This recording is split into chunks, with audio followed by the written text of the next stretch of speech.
Assalamualaikum warahmatullahi wabarakatuh. Saya Yudi Pramuko, tukang donat dari Parung, YouTuber tertua di semesta. Saya mau bicara Yusuf Mansur, tapi sebelumnya ini Habib Rizik yang pernah berkata, berjuang itu penuh fitnah, maka kokohkanlah hati agar tidak mudah patah dan agar tetap istiqomah fi sabilillah. Pendirian politiknya yang keras dan istiqomah membuat Habib Rizik bertarung dengan kebatilan, dan dia dijebloskan ke penjara dengan tenaga kekuasaan yang zalim, karena sebelumnya dibunuh 6 orang pengawal dari Habib Rizik Syihab, yaitu 6 anak muda dari Laskar Front Pembela Islam. Inilah satu contoh mujahid dakwah yang tulen, jauh dari kepentingan duniawi, ingin mengosongkan bumi Indonesia dan ingin menjadikan NKRI bersyariah dan mengosongkan bumi Indonesia dari kemungkaran, dari ketidakadilan, dari ketidakjujuran. Habib Rizik Syihab bukan pecinta dunia, tapi dia adalah pencinta akhirat. Dia ulama Betawi dari Petamburan, dan Yusuf Mansur adalah ustadz atau ulama juga dari Ketapang, dari Betawi juga, dari Jembatan 5. Kakeknya adalah Kiai Mansur. Dan Yusuf Mansur memang aneh ya, di masa kini, di saat musibah besar, cobaan besar menimpa Habib Rizik karena perjuangannya setelah diisolasi secara politik selama 3 tahun 7 bulan di Arab Saudi. Sementara Yusuf Mansur menempuh jalan yang berbeda, dia melekat pada kekuasaan, sementara Habib Rizik melakukan main distance pada kekuasaan.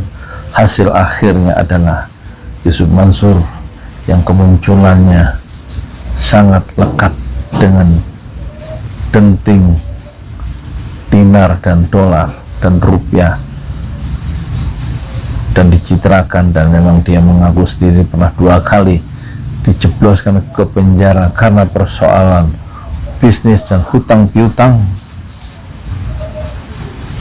Dia menempuh jalan berbeda dibanding pendahulunya, ulama-ulama Betawi yang konon, yang faktanya selalu menempuh jalan keilmuan, sementara Yusuf Mansur menempuh jalan yang penuh bahaya, jalan bisnis, bukan tradisi ustadz atau ulama Betawi. Guru Mugni ahli hadis, dan cucunya juga ahli hadis yang almarhum kemarin itu, Guru Mugni Kuningan ya, Rasuna Said. Dr. Fatullah itu juga cucu dari Guru Mugni kalau tidak salah. Itu ahli ilmu. Habib Rizik ulama Betawi, ahli ilmu, bahkan mempertahankan disertasi doktornya dengan mempertahankan tesis dalam bahasa Arab di balik terali besi di Polda Metro Jaya, diuji oleh dosen-dosen bertaraf internasional. Ulama Betawi lekat dengan keilmuan, berbeda dengan jalan yang ditempuh oleh Yusuf Mansur yang akhir-akhir ini dia dituduh sebagai ustadz penipu, dan Yusuf Mansur merespon, masih mending dituduh penipu. Alhamdulillah jawaban Yusuf Mansur dalam Instagram yang panjang kemarin.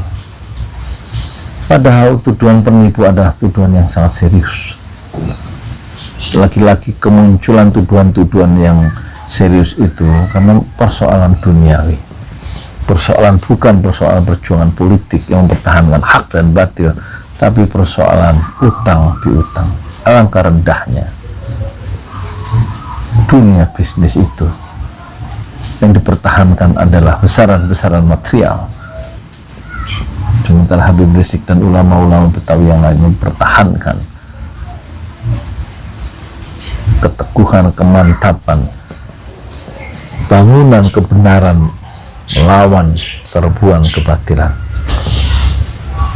Kita lihat lagi, ulama Betawi jarang ada yang menempuh jalan bisnis seperti Tuan Guru Syafi'i Hazami yang dulu membuka tafsir di Pondok Pinang, tafsir Ibnu Katsir setengah jam, dan kemudian disusul dengan hadis Muslim di Pondok Pinang. Dan setelah itu kita ikuti beliau Kiai Syafi'i Hazami ke rumahnya di jalan, dulu nama jalan Asyiratus Syafi'iyah. Di situ dibuka kitab, kalau tidak salah At-Tuhfah gitu. Saya ikut di Pondok Pinang sampai ke rumahnya, belajar, mendengar sebagai al-mustami'un atau al-muhibbun, ya, dari ulama besar Betawi, sumur tanpa dasar, yaitu Syafi'i Hazami. Dan kita lihat ulama Betawi yang hebat sebagai orang yang lekat pada perjuangan dakwah agama, yaitu Kiai Haji Abdullah Syafi'i, pendiri radio dan perguruan Islam Asy-Syafi'iyah. Laki-laki, bukanlah seorang yang menempuh jalan bisnis sebagaimana Yusuf Mansur. Begitu juga Habib Kuitang yang pengajiannya setiap minggu masih berlangsung hampir 100, lebih dari 100 tahun sejak dimulai di Kuitang 100 tahun yang lalu sampai sekarang masih berlangsung. Ulama-ulama Betawi sebenarnya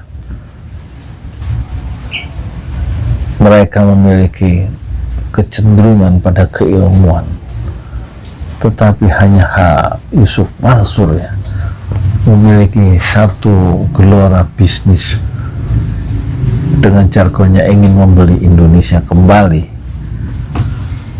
Dan sekarang dia main saham, tetapi ketika dia menabur angin 10 tahun yang lalu dengan konsep patungan usaha dan patungan bisnis, dia menabur angin, sekarang dia menuai badai dan dia dituduh sebagai penipu dan sudah didaftarkan di Pengadilan Negeri Tangerang, dan tampaknya babak baru akan mungkin kembali membawa Yusuf Mansur ke balik ternali besi untuk ketiga kalinya. Dia melakukan hat-trick, mungkin begitu. Kita lihat pertahanan terbaik dari Yusuf Mansur untuk menghindar dari tuntutan orang-orang yang merasa dia diingkari janjinya dalam perjanjian bisnis, patungan usaha, patungan aset yang tidak terjadi, dan uang yang mereka minta kembali, tapi Yusuf Mansur tidak memberikan satu jawaban yang memuaskan, terutama kapan uangnya itu kembali, sehingga dia dituduh sebagai penipu.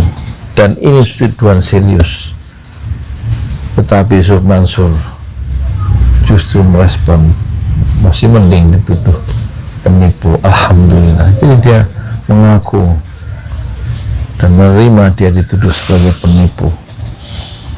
Sangat sayang, ini persoalan kalau terus-menerus muncul hampir setiap hari dengan channel-channel baru yang terus bermunculan, dengan orang yang datang satu demi satu muncul di layar YouTube mengaku sebagai korban dari manuver-manuver bisnis Yusuf Mansur di masa lalu, tentu harus diselesaikan.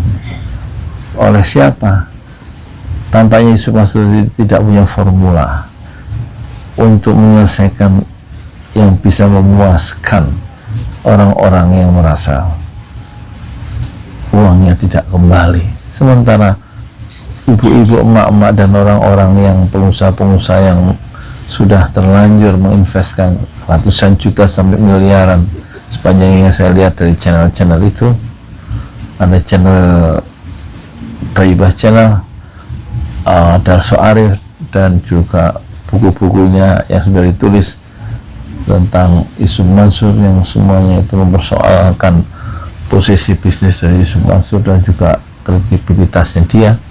Dan juga kemudian ada Cahaya Islam, kemudian ada CIA TV, dan terlalu banyak channel-channel itu.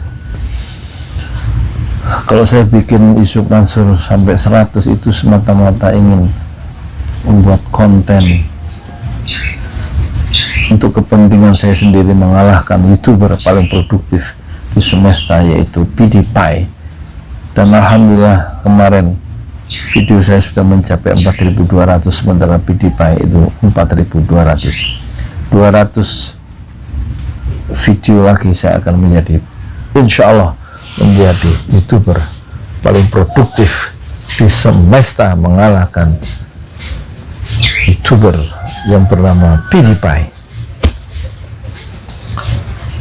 Jadi saya memakai Yusuf Mansur sebagai gelombang untuk saya naik menjadi seorang YouTuber yang melakukan narasi-narasi tunggal di dalam mempersoalkan hal-hal yang perlu dipersoalkan dan memberikan solusi khususnya terhadap Yusuf Mansur. Saya kira orang ketiga haruslah menjadi hakam, menjadi hakim, menjadi penengah, ya. Majelis Ulama Indonesia mungkin ya bisa diterima oleh kedua belah pihak yang bersengketa antara Yusuf Mansur dan masyarakat. Dan tentu harus ada pertemuan yang intensif yang dimediasi oleh Yusuf Mansur, bukan diselesaikan di pengadilan. Di pengadilan uang jamaah kemungkinan besar tidak kembali kalau Yusuf Mansur pasang badan, ya nggak kembali. Yang penting kan uangnya kembali. Uang 10 juta, 20 juta, 30 juta itu kecil buat Yusuf Mansur, tapi sangat berarti buat orang-orang kecil. Kalau mereka itu merasa tidak berarti, mereka tidak nyinyir, ya. Nyinyir karena hak-haknya dirampas oleh Yusuf Mansur dan mereka minta kembali uang-uang mereka, kan? Dan saya sebagai orang tua yang sudah mendekati lubang kubur, umur saya 60 tahun 4 bulan, ingin mengingatkan diri saya sendiri bahwa persoalan hutang itu hendaknya diselesaikan, ya. Dan orang-orang yang mengecam saya di komentar-komentar itu tidak perlu saya perhatikan, ya, karena saya juga orang yang sudah tua dan punya pendirian sendiri yang tidak mungkin bisa diubah kalau saya sudah yakin terhadap pendirian saya. Jadi dalam konteks Yusuf Mansur dengan masyarakat yang merasa dirugikan, saya berpihak, berdiri di tengah-tengah masyarakat, bukan berdiri di sisi Yusuf Mansur. Udah gitu aja ya, ngomong apa lagi, itu hujannya masuk ya. Udah gitu aja ya, udah 14 menit. Biasanya saya bikin 7 menit, tapi saya heran kemarin saya ngomong 30 menit tentang Yusuf Mansur, Ustadz Yusuf Mansur wafat. Yusuf Mansur wafat, apa reaksi umat? Lah yang nonton banyak. Nonton banyak, ya alhamdulillah. Ada pikiran-pikiran yang di luar Yusuf Mansur saya masukkan, ya, saya tumpangkan. Oh ya, saya numpang juga nih sekarang. Itu diklik di bawah ini ada jualan bakso aci 14.000, silakan dipesan ya lewat Shopee, ya. Terima kasih. Terus saya mau jualan nasi uduk dulu nih, katanya malam Senin ya. Oh iya, hari ini saya tadi mulai jualan es kelapa, 1 termos, tapi termos yang kedua dan ketiga kosong. Yang dipajang 3 isinya 1. Alhamdulillah sampai jam 2 tadi saya pulang. Itu yang beli 1 gelas ya, alhamdulillah 5.000 original pakai susu, dan saya minum sendiri 2 gelas. Ya, bisnis adalah belajar untuk tawakal. Nah, assalamualaikum warahmatullahi wabarakatuh. Jangan serius-serius nah ngomong Yusuf Mansur serius, dengan komentar tuh ya jangan serius-serius. Hidup tidak selalu serius ya. Yang penting jadi YouTuber yang serius. Opo iku kucing.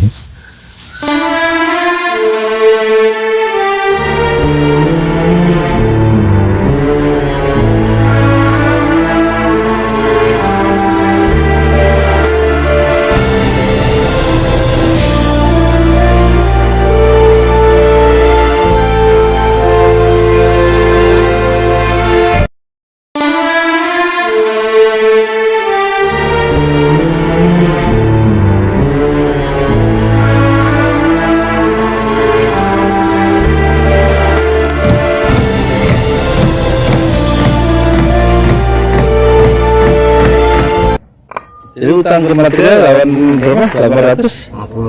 850. Inilah lokasi pembangunan Masjid 6 Syuhada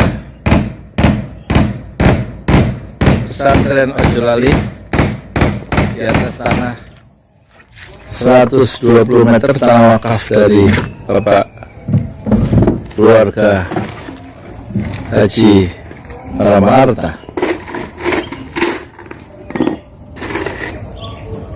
Insya Allah ini akan dicor, persiapan 2 lantai. Hari ke-77 ya Pak, hari kerja 77. Insya Allah siapa yang membangun masjid kata Rasulullah, maka Allah akan membangunkan rumah surga. Insya Allah.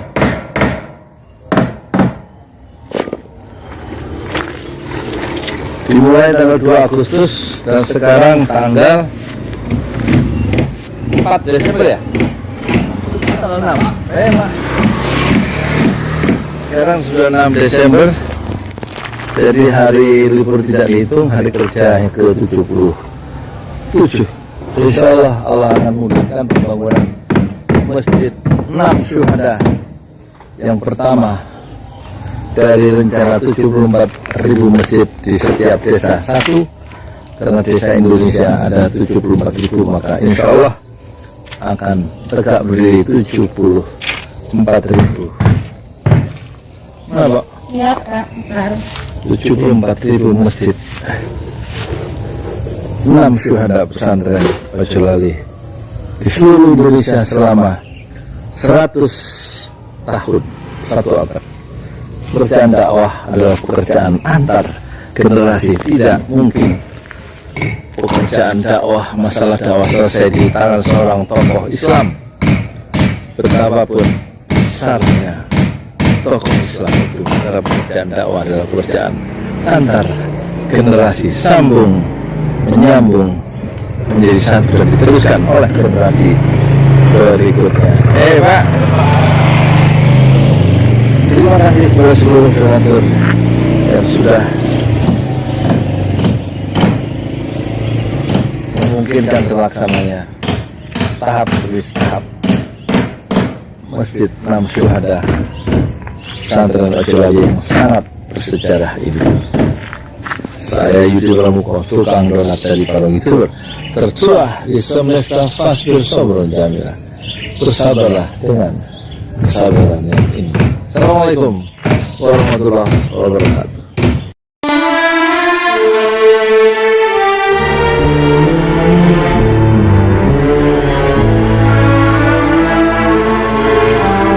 Assalamualaikum warahmatullahi wabarakatuh. Hari ke-30 hari ke-63 maaf, pembangunan Masjid Enam Syuhada Pesantren Tahfidz Al-Qur'an, dan insya Allah akan diteruskan mulai hari Senin depan. Sekarang hari Senin, mulai Selasa depan insya Allah hari yang ke-64 ya, dan akan bikin apa di sini, satu cor tanah dikali 1 meter kali 1 meter untuk pondasi cakar ayam, mungkin 2 di sini, 1 kita akan bikin 2 lantai. Rencana berubah, tadinya hanya dinding setinggi dada, sekarang tampaknya harus ditinggikan dan kemudian dibikin cakar ayam.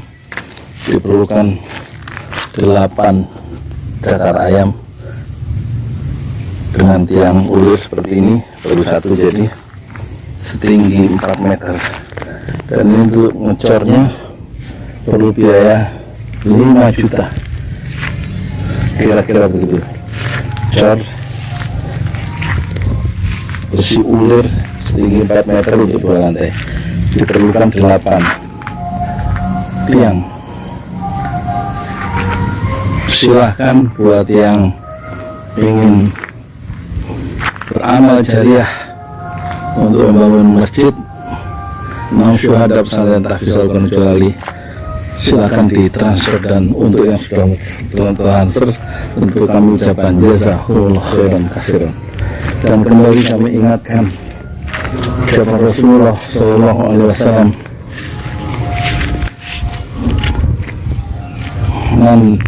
karena masjid, dan siapa yang membangun sebuah masjid maka dia akan dibangunkan sebuah rumah di surga.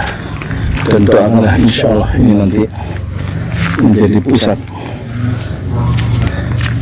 gerakan dakwah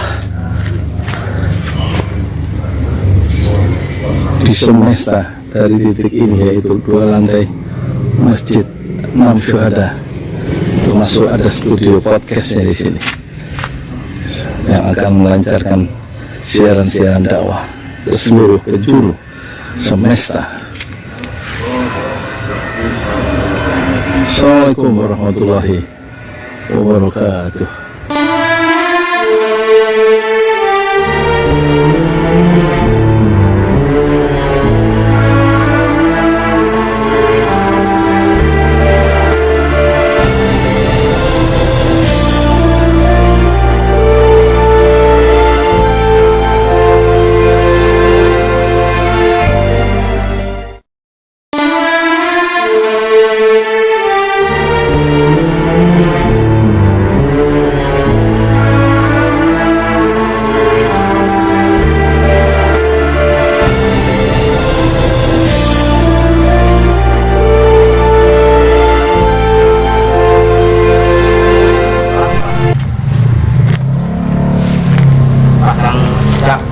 Ya.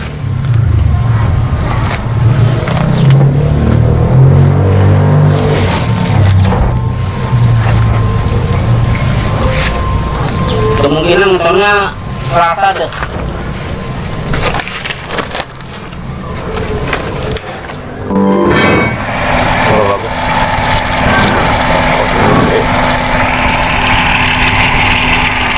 Lagi tes Pak, udah beli Pak sumur untuk airnya.